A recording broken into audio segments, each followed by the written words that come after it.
Need this and that.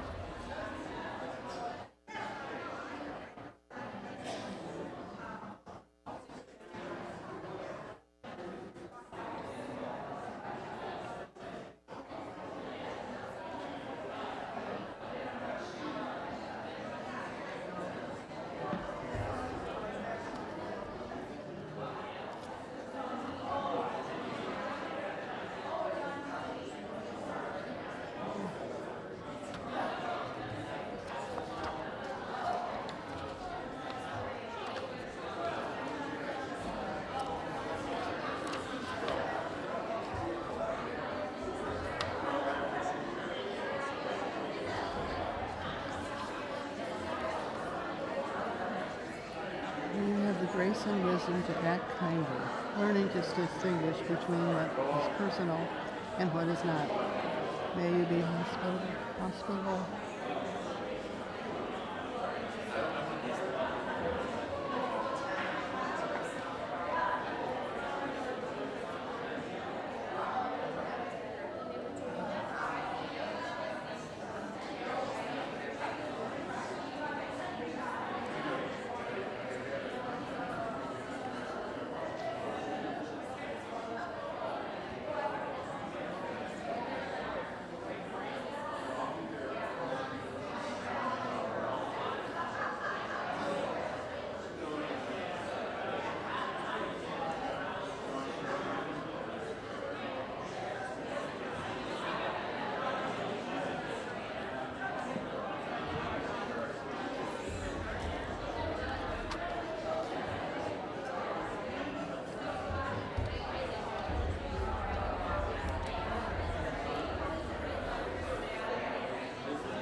Good morning.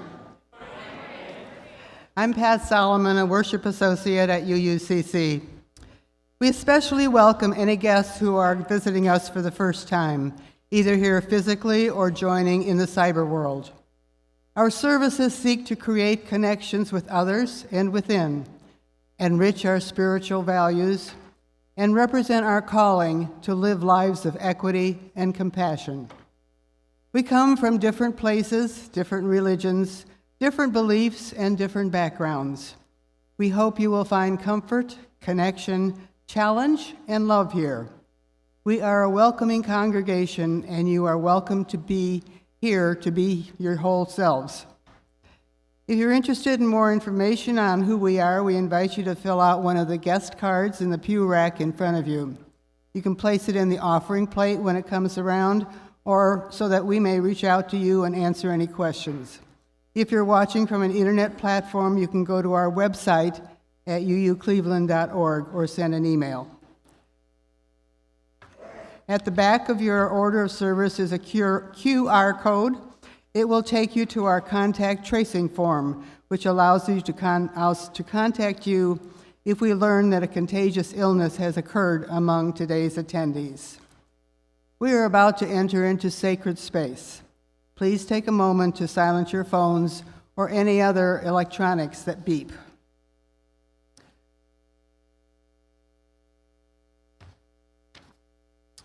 The chalice lighting today, for the first time, is not on the yellow card. It is our new newly approved covenant. It's in your order of service. Would you please join with me in reading it?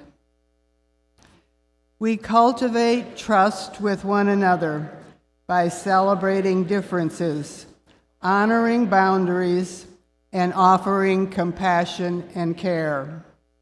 We listen to each other deeply and with curiosity and wonder. We speak for ourselves without need to defend ourselves or persuade each other. We create safe and brave space for healthy climate, creativity, and fun. We reconcile through forgiving and making amends when we hurt each other.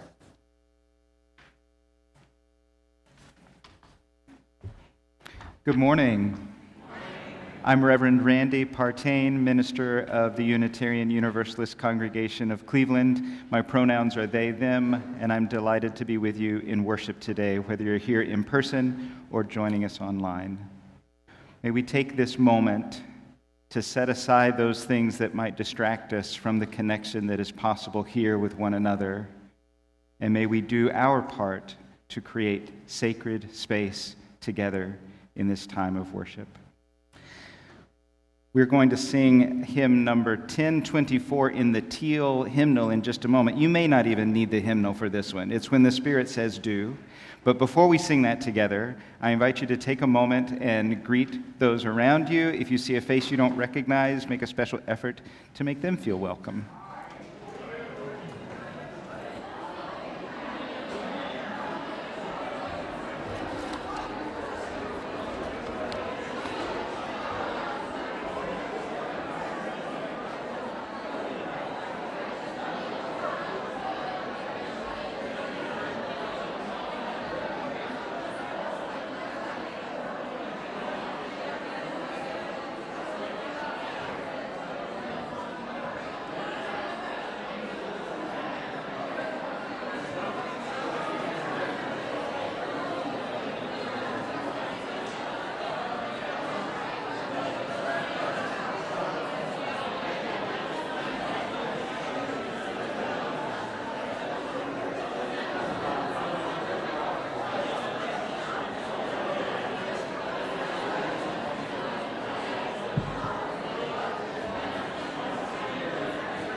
Lead when the Spirit says lead.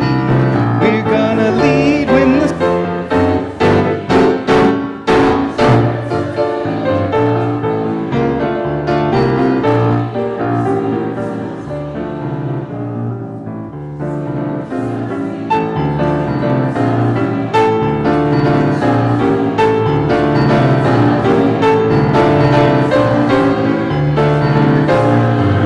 We're gonna sing when the Spirit says sing.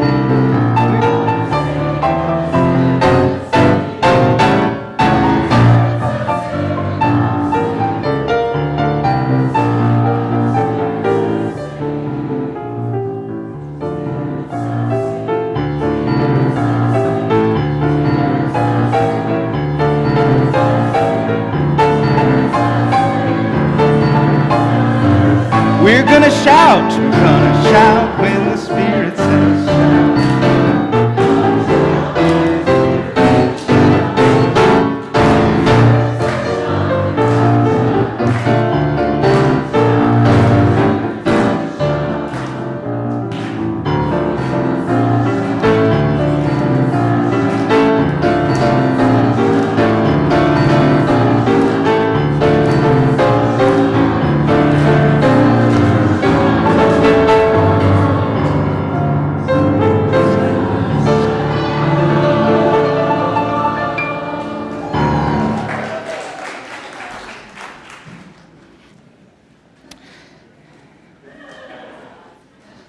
So it's not exactly what was in the teal hymnal, but it was really close. We come to the time in our service where we share our joys and concerns with one another. And if you're joining us online, I invite you to put any joys or concerns that you want the congregation to know about in the comments below. We do have a book here that people write joys and concerns that they would like to share with folks. And our first stone today is a stone of gratitude. David Cantor's surgery this past week was successful, and he is doing incredibly well. David and Mary Ellen are thankful for all of your thoughts, prayers, and good vibes.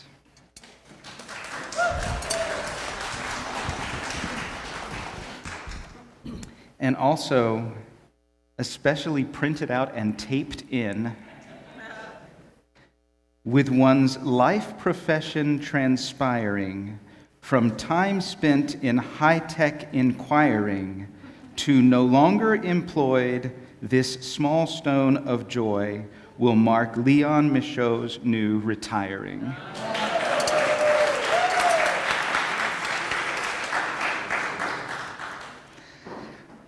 A stone of gratitude for Windsong, who are sharing some beautiful music with us today. We are grateful that we're able to support your ministry and that you are able to support ours.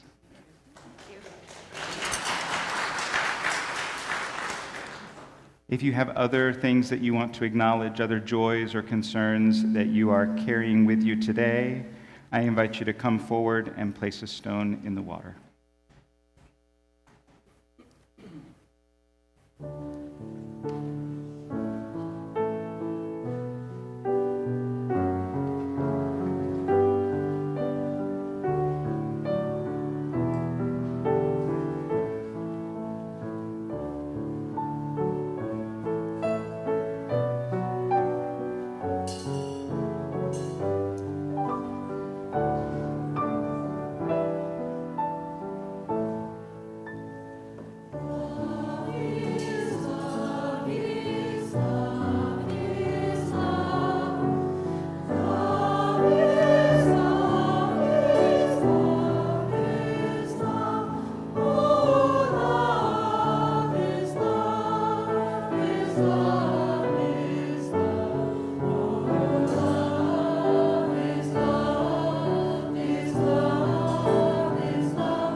I was reminded that we were placing a stone of connection today for the racers that were running around Belvoir Oval and keeping life interesting for us. Grateful that we're able to be here and they're able to be there and we all get where we need to be. A stone for all of those joys or concerns that were shared online today. And a stone for those things that we're holding in our hearts that don't yet have a way to find expression.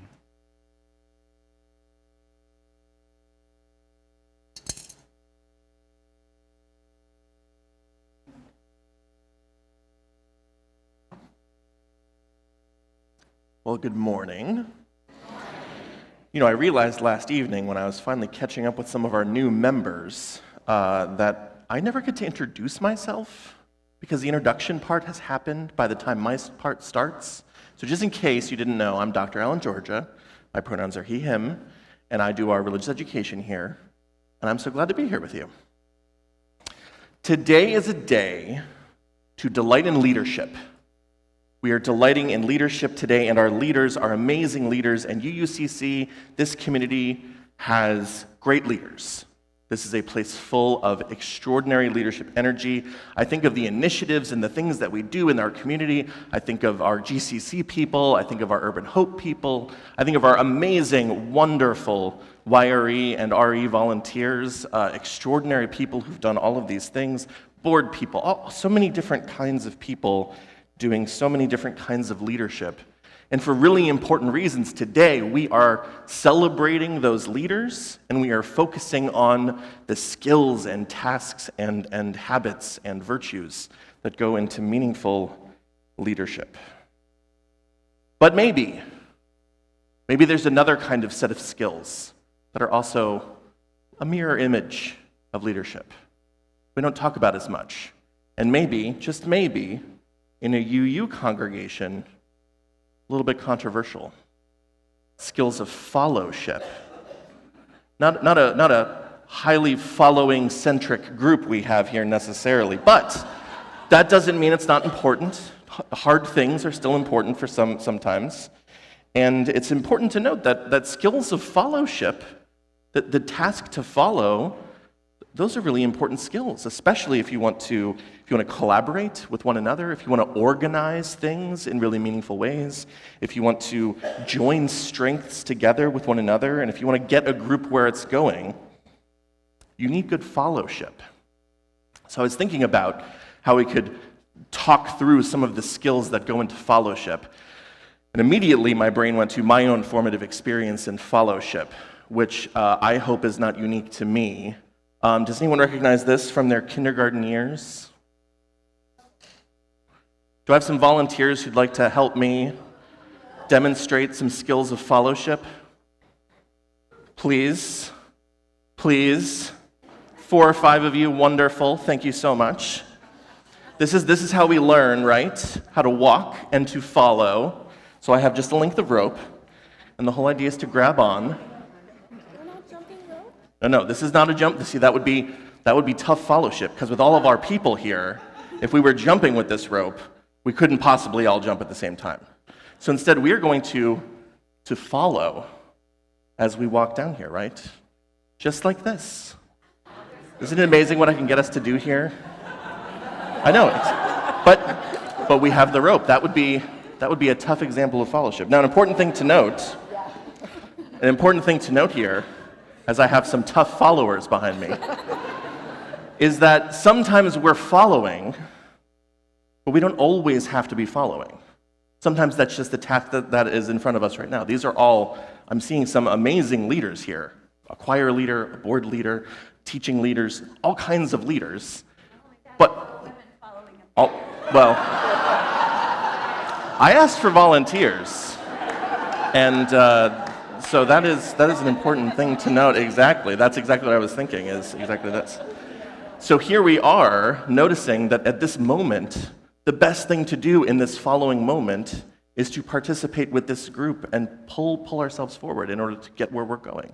Sometimes other people are going to lead. Carol, would you like to take over my spot and I can become a follower? Be a leader. Now it's my turn to be the follower. And now we're going to keep going. And look at that. What great fellowship. All right, thank our volunteers for mimicking our kindergarten years for just a moment.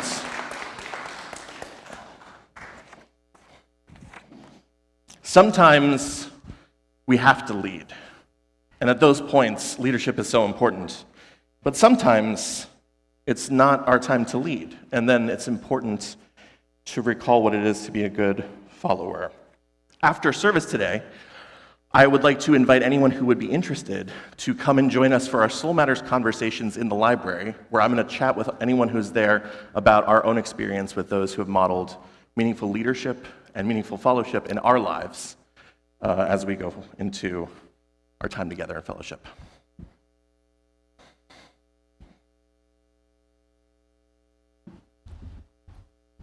Each Sunday, we donate most of our plate offering to a charitable organization. This time, today, it is for the Rape Crisis Center, the Cleveland Rape Crisis Center. Since 1974, RCC has supported the survivors of rape and sexual abuse and human trafficking, promoted healing and prevention, and advocated for social change. Each year, about over 46,000 people, one-third of them youth, find support by participating in the center's counseling, advocacy, and education programs in Cuyahoga, Ashtabula, Geauga, and Lake counties. There is a 24-hour hotline for all services.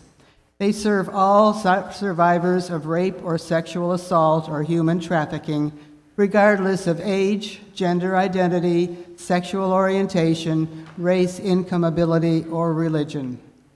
They see children and adults impacted by the continuum of sexual trauma exposure, from acute incidents such as a recent rape or sexual abuse to chronic experiences of childhood sexual abuse. Many clients come to RCC years or decades following their traumatic experience, and after many years of unsuccessful treatment. The Crisis Center strives to create a safe, welcoming, healing, and respectful environment where survivors and their loved ones feel support. Support groups help individuals process the ways in which each participant's history of sexual trauma impacts life today and how you cope. A survivor speaks. Stacy said she has been in therapy for 20 years. She said, RCC helped me understand that you don't have to relive the incident, but focus on developing better coping skills. The center is strong in their ability to navigate the system at any stage of the criminal justice process. I filed charges against my abuser just before the statute of limitations ran out. Throughout the whole process, continuances, trial, conviction, sentencing, they never discouraged me. Today, Stacy can say, I have a voice. I can be heard. I'm not afraid. I can articulate my needs and wants. The Rape Crisis Center allowed me to do that. Please give generously within your means.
rather than reading those familiar offering words from the yellow pew card, we are test driving some musical offertory responses. So you don't need a hymnal for this. The words are in your order of service, but I invite you to sing as an acceptance of gifts, "We Give Thanks."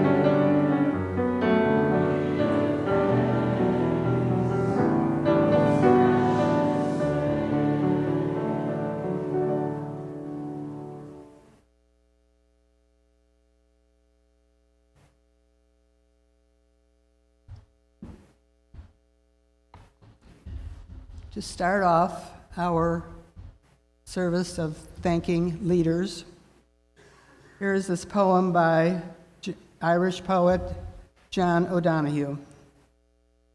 May you have the grace and wisdom to act kindly, learning to distinguish between what is personal and what is not.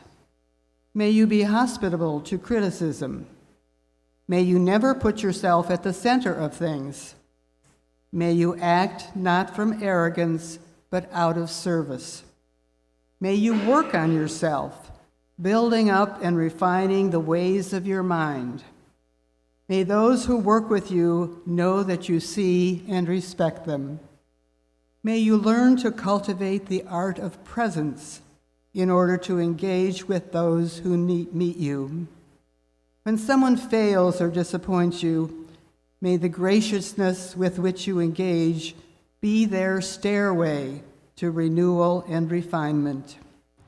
May you treasure the gifts of the mind through reading and creative thinking, so that you continue as a servant of the frontier, where the new will draw its enrichment from the old, and may you never become a functionary. May you know the wisdom of deep listening, the healing of welcoming words, the encouragement of the appreciative gaze, the decorum of held dignity, the springtime edge of the bleak question. May you have a mind that loves frontiers, so that you can evoke the bright fields that lie beyond the view of the regular eye. May you have good friends to mirror your blind spots. May leadership be for you a true adventure of growth.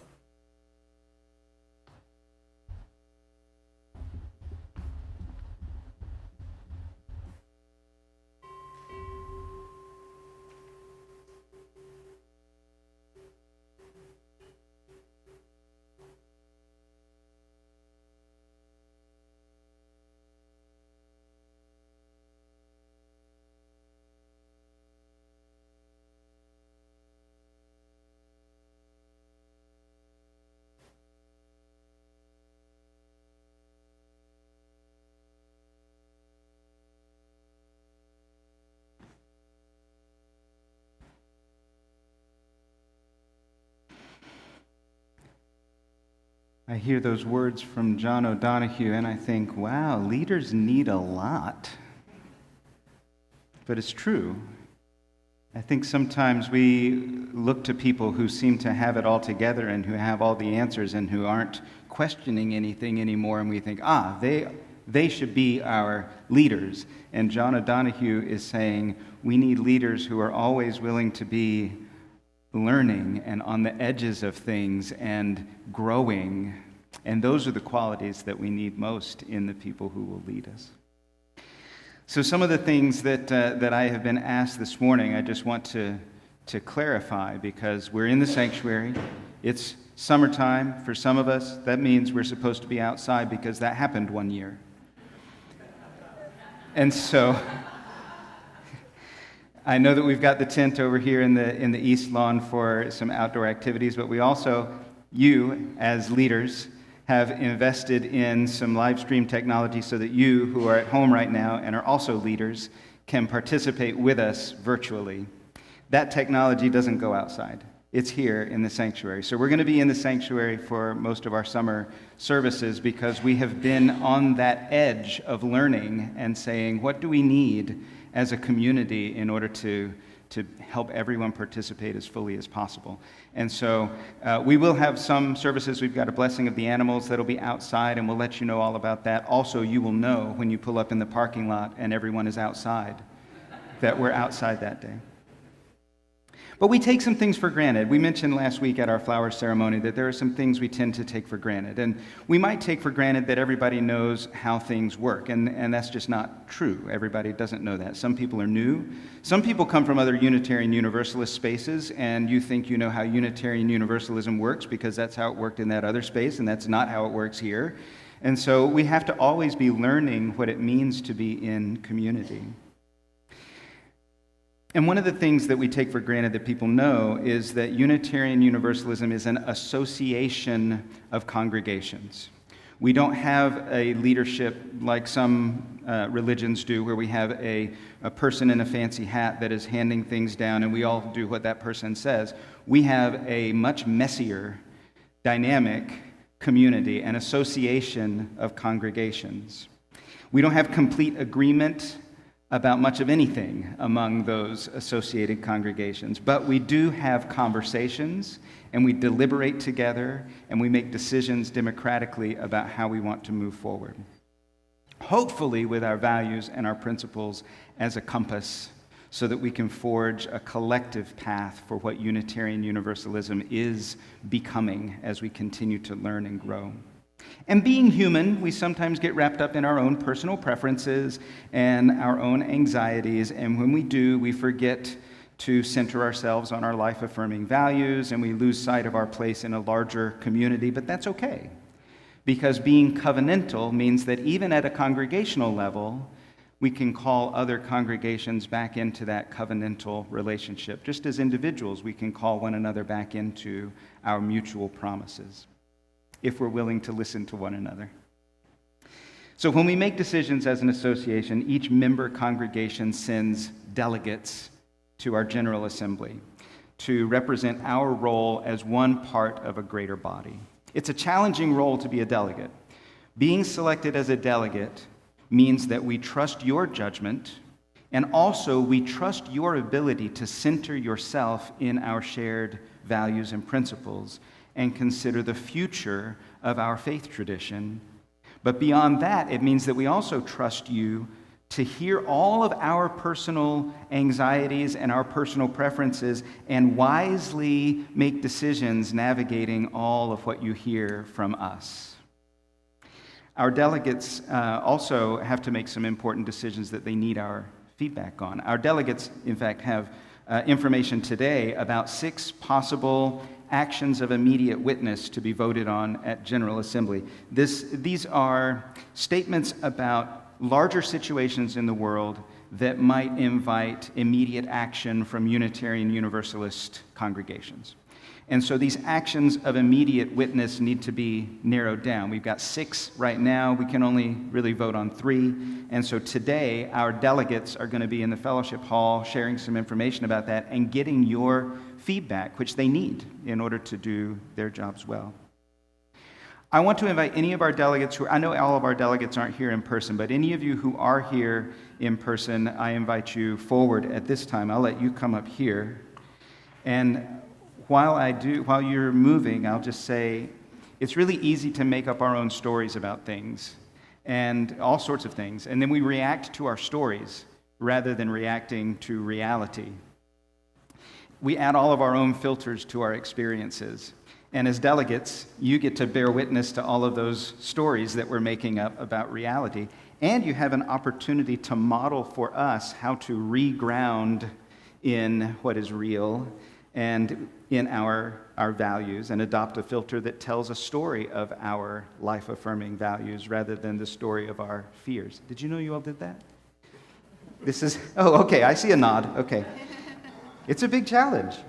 So I hope that we take the opportunity to learn from your experience, and I just want to say thank you for honoring our trust with your commitment. I'm going to invite one of our commissioned lay ministers, Amy Collins, to speak a blessing over you. It's a weird thing for Unitarian Universalists to have a blessing spoken over them, so, relish it. Thank you for your willingness to represent this congregation. We acknowledge our responsibility as members of a larger association of congregations to participate in the decisions that will enable our faith tradition to thrive and provide solace, inspiration, and hope for as many people as possible today and in future generations. We are grateful for your mindful and intentional contributions to the decisions of this year's General Assembly as our esteemed delegates. We hope that our words and actions imbue you with clarity and trust. Blessings upon you all as you engage in this important work towards a vibrant future. Thank you. Would you like to acknowledge them?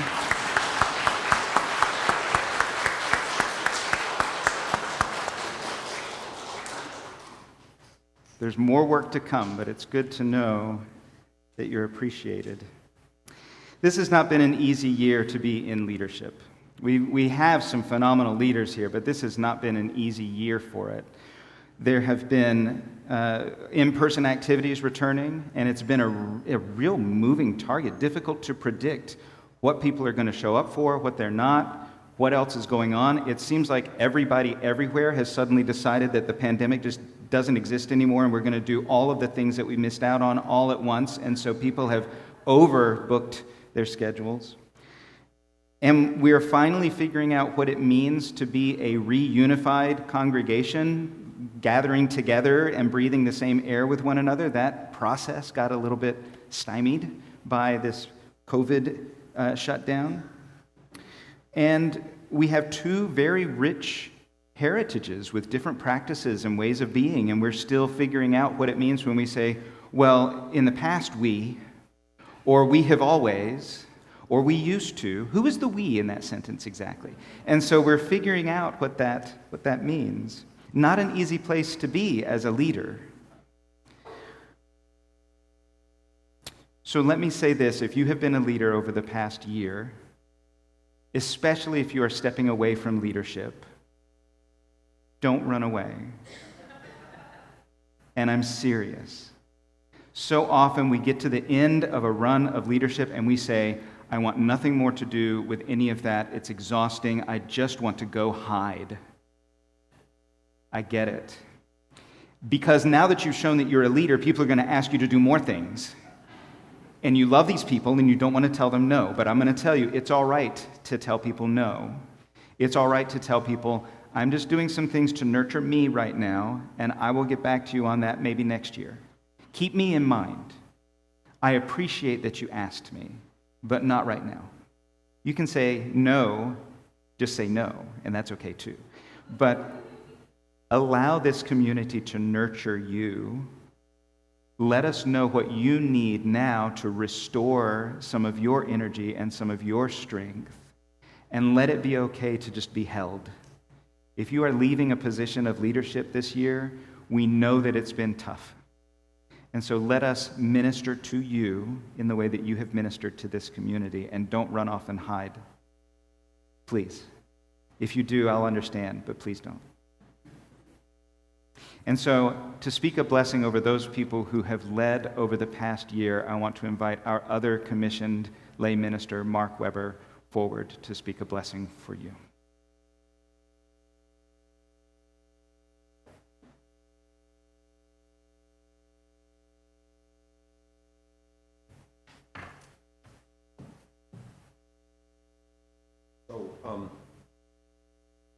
Randy, I just wanted to correct one thing.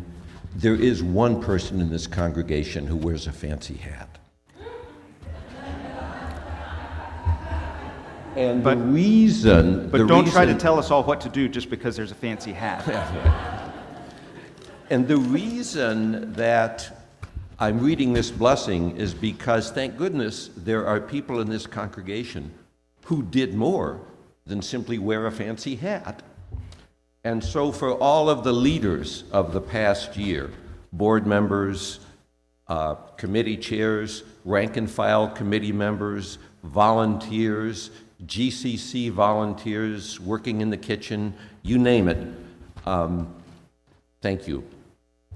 Thank you for serving as a leader in our congregation. We know that we have not always made it easy for you, either because our passion for the work of this community overrode our sense of collaboration, or because we sought the comfort of clear answers without always realizing the profound challenge of our requests. Sometimes we probably just wanted things our own way. None of that means that we have not appreciated all the work and all the commitment that you have shown. So we have to say it now, and we have to say it clearly. Thank you. We appreciate your leadership. We hope that we can continue to benefit from what you have learned, and to learn alongside you as we journey forward. May we never give you cause to doubt that your unique contributions have been meaningful to us, to all of us. Thank you. Thank you. Thank you. If you have been a member of the board or a committee chair or in some other position of leadership, if you've been on the leadership development team or any of those positions of leadership in this congregation, would you just stand where you are right now and let us recognize you?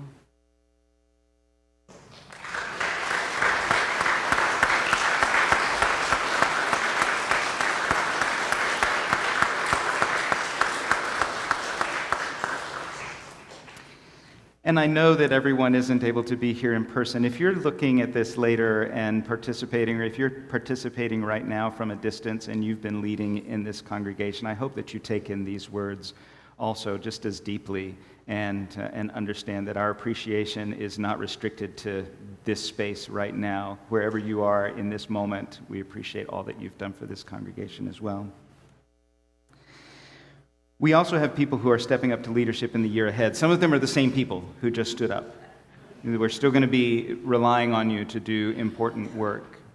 And so, as we consider what that means for us, we're doing some things a little differently. We are redefining president and vice president of the board to co-chairs. People didn't want to be president of the board. And when we asked, why don't you want to be president of the board? The bylaws don't actually say that you have to do that much as president of the board except for convene the board, right? Except somehow our culture has decided that the president of the board has a bigger plate than everybody else and can pile everything onto it. And the president of the board has become kind of the complaint department for the congregation, for everything. So people were afraid to be president of the board because of all that seemed to mean. So now we've got co-chairs. That does not mean we've got two complaint departments. It means that we're trying to think about leadership differently and to reconsider what we need from our leaders and what we need to provide to our leaders. So I asked a bit of a question online about what have people been encouraged by or inspired by when they were leaders in other spaces. And people like to tell you what wasn't helpful. Even though you ask a question about what has been helpful, people like to tell you what wasn't helpful. And one of the most unhelpful questions is, why did you do it that way? Because of the tone of that question is usually suggesting that you should not have done it that way. But maybe sometimes we can ask, what was the thinking behind this? I want to understand this decision in a way that is a little softer. We can still learn why something happened. One of the really helpful things if somebody is unhappy, though, I don't even remember who phrased it this way, but I really wish this could have gone differently. Can we consider doing it differently in the future? I didn't let you know ahead of time because I didn't even know what to tell you. But now that I know, can we do things differently moving forward? So I'm wondering from you, if you've been in a leadership position anywhere,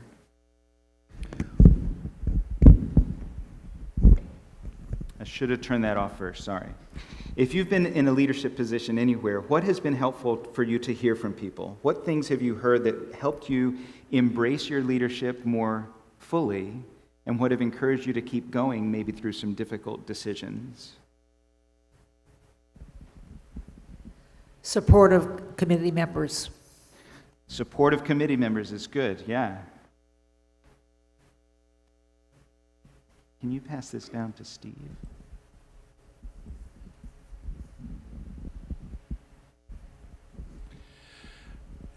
An effective leader will wake up each morning with a beginner's mind.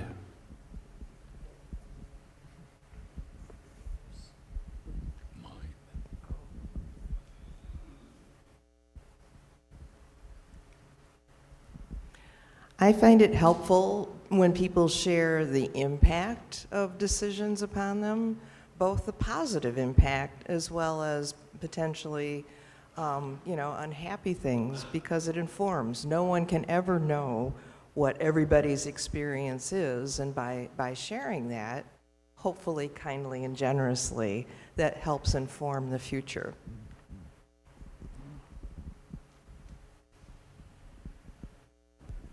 I would say clear expectations and short-term goals and long-term goals. So what do you want to have done this year, 5 years, however long the position might be, and then clear expectations. So what do you expect from me?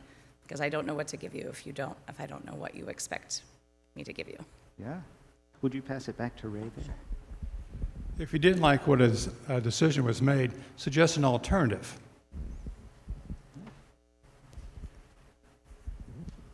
Challenging the status and to think differently.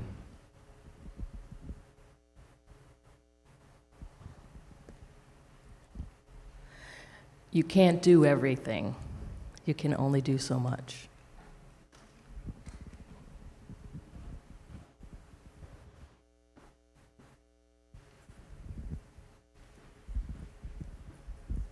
I had a workplace at one point that in our leadership development process, we had this area in the employee room where we all gave each other feedback. We would leave little note cards like, we saw you did something great today, or we saw this went this way.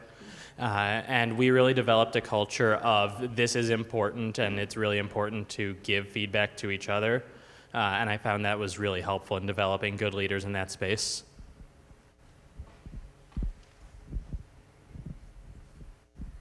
We have to go row by row, Kathleen. To let leaders know that they should just do their best, and it won't always be the same every day, but that's all they can do. Yeah. That's one of the 4 agreements. Do your best, and it might not always be the same thing. I see you back there. Let me get you.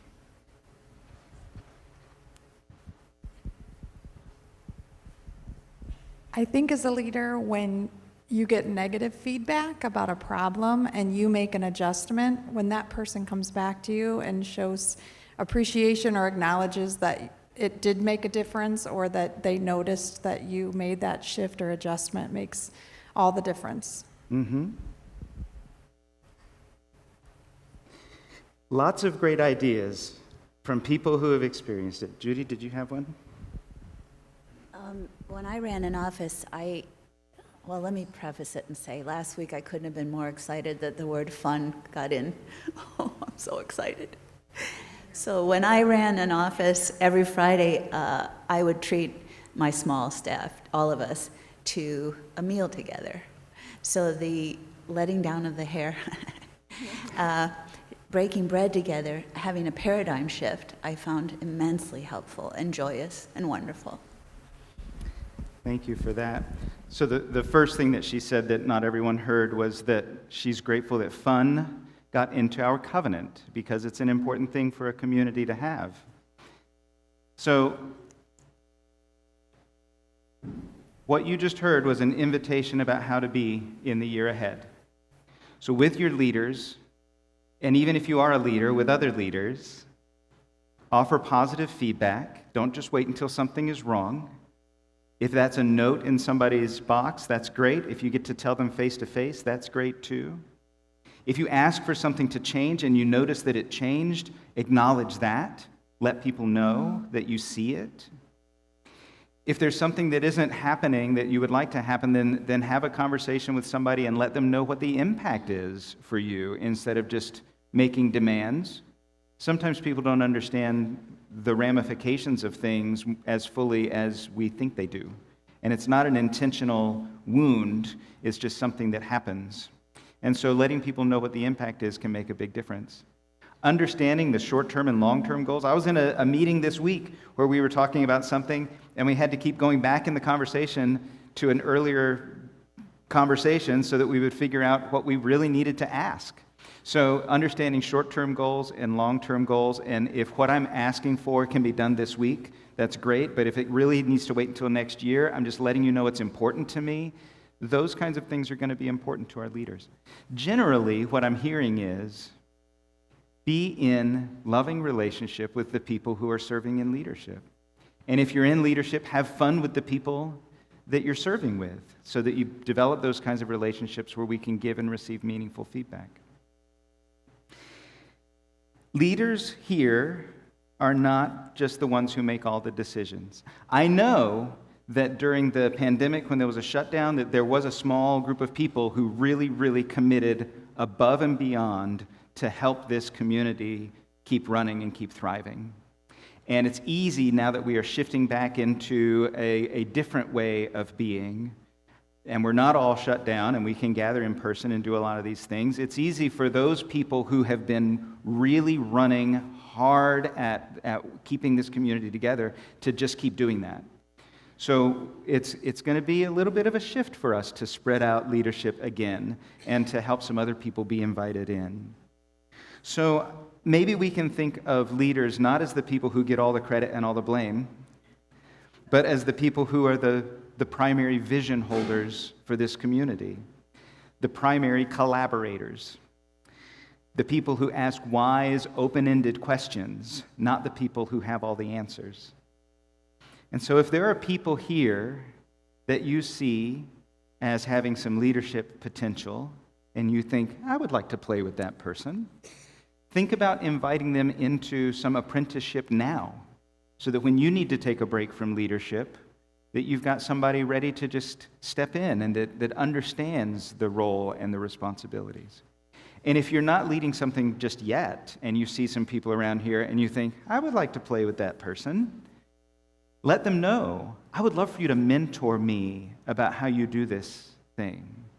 And then you can learn in a way where it's not just getting thrown in the deep end and having to figure it out, but you learn and build a relationship with people. And as we do that and pay attention to who's around us, we might develop a different culture about what it means to be a leader that manages our own needs and the needs of the community around us really impeccably. It's going to take a little time, but it's a vision that I think is worthy of us. And so, with that in mind, I invite you to rise in body or spirit. Oh no, I've got to bless you all. Hang on a second. Don't rise in body or spirit yet. I put the hymn in the wrong place in my little notes. See, the folding does not always work. Those of you who are so impressed with my little origami. We ask much of our leaders, sometimes without realizing how much. As you plunge into the work of our community in the year ahead, we hope to work alongside you and learn from one another as we journey into new opportunities. And so if you are going to be leading something, if you're on the board, if you're on the Leadership Development Committee, if you are chairing or co-chairing a committee, if you are staff here today, I invite you to rise and be recognized and receive this blessing from all of us. any and all leaders, if you think you might be a leader in this congregation in the year ahead. Okay, so the part that we're going to say as a congregation to these folks is, may we be a blessing to you. Can you say that? May we be a blessing to you. May our words be a blessing, comforting and encouraging you when your work is challenging, reminding you that you are capable and wise, and most importantly, that you are not alone.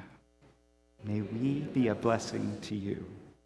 May our questions be a blessing, rooted in curiosity rather than criticism, seeking answers with you rather than demanding answers from you, opening the way to creative possibility. May we be a blessing to you. May our presence be a blessing, receptive to what you need to share, exhibiting appreciation and trust for your unique way of leading, and inviting joy and celebration into our acts of co-creation. May we be a blessing to you. May you receive more from your role than it asks from you. And may you consistently and deeply know that our community upholds and empowers you as we journey together. May we be a blessing to you. Thank you for stepping up this year. And now I invite us all to rise in body or spirit as we sing together hymn number 1017, Building a New Way. It's in the teal hymnal.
Okay, lots of things happening. Take just a breath, and I'll tell you about them. June 25th, just a reminder, we will not be here. We will be in Pittsburgh, celebrating with thousands of other Unitarian Universalists at General Assembly. So if you want to ride on the charter bus to General Assembly closing worship on June 25th, there is still time. There is still space on the bus, but it is dwindling. So if you want to be on that bus, reach out. I think the link was in the newsletter on Thursday, but if you can't find it, just email me. I'll send you the link so that you can get registered. If you need to pay for seats on the bus or for lunch that day with all of your UU friends, you can do that through Cash App. Just put GA Bus in the for line, or you can do that with a check. Just put GA Bus in the memo line, and we'll get it to the right place. The UUCC Earth-Centered Spirituality Group is inviting all of us to celebrate the summer solstice with a labyrinth walk on Wednesday, June 21st, the day of the solstice, at 7 p.m. on the west lawn over here. Bring something to sit on, chair, blanket, something that'll be comfy for you. Peggy Lagodny has more information. Do you want to wave? There's Peggy. If you want to see Peggy after the service for more information, you can do that. The labyrinth, we've done this in the past. It's a centuries-old form of walking meditation, and a lot of different faith traditions use labyrinths for spiritual centering, contemplation, and prayer. And so that labyrinth is going to be available for you for a couple of weeks, June 22nd through July 3rd, courtesy of the UUCC Earth-Centered Spirituality Group. So I hope you take an opportunity to experience it while it's available. And then Reverend Shirley Nelson will facilitate a labyrinth walk on July 2nd after the service. If you haven't had a chance before then, Reverend Shirley will be here to navigate that with you. Tuesday, June 20th, not this week, but next Tuesday at 4:30 p.m., we need 100 people to show up in support of the Greater Cleveland congregations at Cuyahoga County Council meeting. All 100 don't have to be from here, but I know that maybe most of them could be from here. The GCC pretrial justice team is going to be talking about what the council can do right now to prevent unnecessary incarceration, lower the jail's population, and provide for public safety. So there are going to be some people in yellow t-shirts in the fellowship hall today that you can get more information from and sign up with for that Tuesday, June 20th action. Also today, Soul Matters will be in the library, and the UU Taboos Adult RE group will be meeting today at 7 p.m. If it's raining outside, you all will just be in the conference room, room 215, but you'll still meet rain or shine. And you'll notice the calendar on the back of your order of service. If you see something on there that relates to a group that you know is not meeting anymore, please let Rita O know in the office, because the only reason it's showing up there is because it's been left on the calendar and nobody has said that's not still happening. So if you know something isn't still happening, let us know and we'll take it off the calendar. And if you don't see something there you think people ought to know about, let us know that too, because that may have just expired on the calendar and we don't know that you all are still wanting folks to know what you're doing. So communicate fully there as well. May we go forth from this place aware of what it means for us to be on the edges and still growing and learning in the ways that we lead in the various places where we offer leadership. And may we partner with one another and share space on the rope when we need to move back a bit and just hang on for a while. May we allow others to hold on to the front of that rope and guide us in new directions. And may we always, always, always communicate with love and kindness as we navigate our way forward together. Go with peace and courage.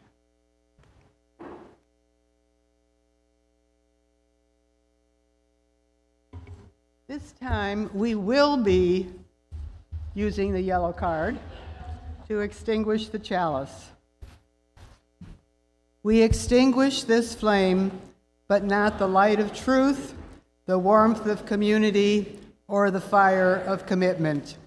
These we carry in our hearts until we are together again.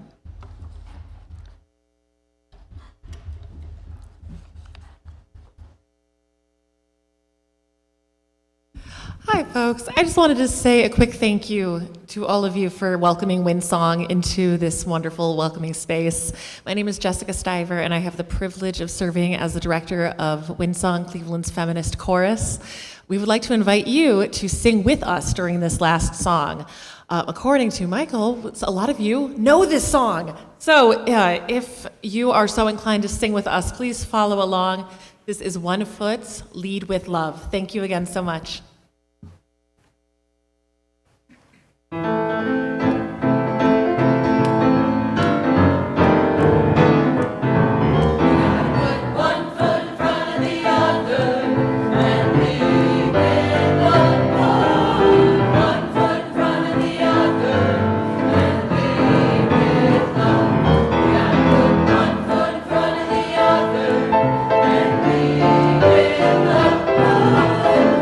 foot